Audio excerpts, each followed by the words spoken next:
Good morning children's. बच्चों, आज हम जो हमारी कविता है दोहे दोहे में कवि हैं कबीर, रहीम और तुलसीदास।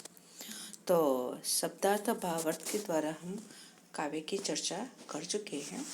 आज बच्चों हम अभ्यास के प्रश्नों की चर्चा करेंगे। ओके, तो पहला जो यहाँ पर है कि शिक्षक की सहायता से दोहे का भावपूर्ण गान कीजिए। ओके, जब हम क्लास में इकट्ठा होंगे तब इस कविता का हम क्या करेंगे, दोहे का काव्य गान करेंगे। ओके, दूसरा जो प्रश्न है यहाँ पर कि निम्नलिखित शब्दों का अर्थ बताकर वाक्य में प्रयोग कीजिए। बराबर, यहाँ पर जो शब्द दिए हुए हैं शब्द के अर्थ बताना है, फिर उसके वाक्य में प्रयोग करना है। तो पहला यहाँ पर है उद्यम, प्रकृति, खैर, कुसंग, कंचन, जपमाला, दुख, भुजंग, हर्षे। ओके, तो पहला हम करेंगे उद्यम। बराबर, तो उद्यम का अर्थ होगा परिश्रम। अब उसका वाक्य प्रयोग करना है। तो उद्यम का फल मीठा होता है। ओके, ये दूसरा है, यहाँ पर दूसरा शब्द है प्रकृति। प्रकृति यानी स्वभाव। पर वाक्य प्रयोग करेंगे कि गांधी जी सरल प्रकृति के थे। ओके, फिर नेक्स्ट है खैर। खैर यानी कुशल या कुशलता। बराबर, तो मैं गरीबों की खैर चाहता हूँ। ओके, फिर नेक्स्ट है कुसंग। कुसंग यानी बुरी संगत। वाक्य प्रयोग करेंगे हमें कुसंग से हम कुसंग से दूर रहते हैं। ओके, फिर नेक्स्ट है कंचन। कंचन यानी सोना। तो वाक्य दादी ने मुझे कंचन के कड़े दिए। ओके, फिर जपमाला। जपमाला यानी जप करने की माला। वाक्य प्रयोग नानी के पास जपमाला है। दुख। दुख यानी गम। मित्र को घायल देखकर मन दुखी हुआ।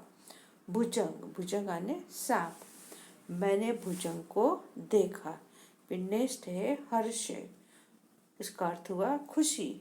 माँ पुत्र को देखकर हर्षे हुई। ओके, अब बच्चों नेक्स्ट जो यहाँ पर दिया हुआ है प्रश्नों के उत्तर लिखिए। तो बच्चों इसके उत्तर आप अपने तरीके से भी लिख सकते हैं। बराबर, और आप YouTube वीडियो को सुन करके भी इसका अर्थ लिख सकते हो। ओके, पहला जो प्रश्न है कि यदि भगवान आपको कुछ मांगने के लिए कहे तो आप क्या मांगना चाहेंगे। ओके, काव्य के आधार पर से ही आप अनुमान लगाकर आपको लिखना है। तो इसका उत्तर लिखेंगे, यदि भगवान मुझे कुछ मांगने के लिए कहे तो मैं उनसे कहूँगा, प्रभु मेरी बुद्धि इतनी तीव्र या तेज हो जाए कि कठिन विषय भी मुझे सरल लगे। आपकी कृपा से स्वस्थ शरीर और ऐसी तीक्ष्ण यानी तेज बुद्धि पाकर मैं व्यापार के क्षेत्र में अच्छा यश पाऊं और अपने माता पिता का तथा अन्य स्वजनों को किसी तरह का दुख न पहुंचने दो। इतना ही नहीं, मैं समाज की सेवा करने में भी समर्थ बन सकूं और अपने देश को भी कुछ लाभ पहुंचा सकूं। इस प्रकार मैं भगवान से अपने परिवार, समाज और देश को सुखी बनाने की शक्ति और सामर्थ्य मांगूंगा। ओके, दूसरा जो प्रश्न है कि अच्छे व्यक्ति की संगत से आपको क्या लाभ हो सकता है।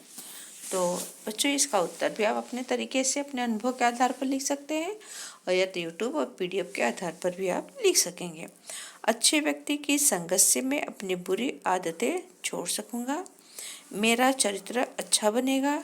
मेरे विचार अच्छे बनेंगे। बराबर, और फिर मेरी बुद्धि अच्छी बनेगी। मैं समय का क्या करूँगा, मैं समय का सही उपयोग मतलब कि उसका मैं उपयोग कर सकूँ। दुर्व्यसनों यानी गलत व्यसन में धन और शरीर की बर्बादी होती है। अच्छे व्यक्ति की संगत मुझे इस बर्बादी से बचाएगी। इससे मुझे अपने निर्धारित लक्ष्य की ओर बढ़ने की प्रेरणा मिलेगी। सभी बाधाओं को दूर करने के उपाय मिलेंगे। जीवन में सुख शांति से रहने का तरीका मिलेगा। इस प्रकार अच्छे व्यक्ति की संगत हर तरह से मेरे लिए वरदान सिद्ध होगी। ओके, नेक्स्ट जो प्रश्न है, तीसरा प्रश्न, लोग धर्म के नाम पर कौन से आडंबर करते हैं? आडंबर आने से कहते हैं कि दिखावा। लोग धर्म के नाम पर बाल पढ़े कर लेते हैं, दाढ़ी बढ़ाते हैं और सिर पर जटाजूट रखते हैं, तरह तरह के तिलक करते हैं। जिस तरह अपने सिर पर या अपने भुजाओं पर, मतलब ये बाहों पर उस तरह का तिलक लगा के रखते हैं। आप लोगों ने देखा होगा, उज्जैन वगैरह में जाओ तो उस तरह से साधु संत तिलक करते रहते हैं, बराबर। और अलग अलग तरह की मालाओं से जप करते हैं, गले में तरह तरह की मालाएं धारण करते हैं। ओके, फिर उसके बाद धर्म के नाम पर लोग देव या देवियों को के भोग के नाम पर तरह तरह के व्यंजन बनाकर उनके सामने रखते हैं। भगवान पर सोना चांदी के आभूषण चढ़ाते हैं। धर्म के नाम पर कहीं कहीं पशुओं की बलि भी दी जाती है। इस प्रकार धर्म के नाम पर लोग अनेक प्रकार के आडंबर करते हैं। फिर नेक्स्ट जो लास्ट प्रश्न है यहाँ पर, कि लोग किन किन कारणों से भीख मांगते हैं। तो आप लोग बच्चों देखते होंगे कि बस डिपो, फुटपाथ पर, रेलवे स्टेशन पर लोग, जहाँ भीड़ भाड़ जगह होती है वहाँ पर लोग भीख मांगते हैं। तो आप अपने तरीके से भी उसके उत्तर लिख सकते हो। ओके, तो कुछ लोग अपनी जीविका का कोई साधन न होने पर मजबूर होकर भीख मांगते हैं।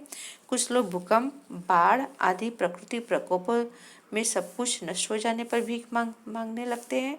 कुछ लोग अपाहिज हो जाने पर पेट भरने के लिए भीख मांगने लगते हैं। गुंडे बदमाश लोग बच्चों का अपहरण कर उन्हें अपाहिज बना देते हैं, तब वे बच्चे उन दुष्टों के लिए भीख मांगते हैं।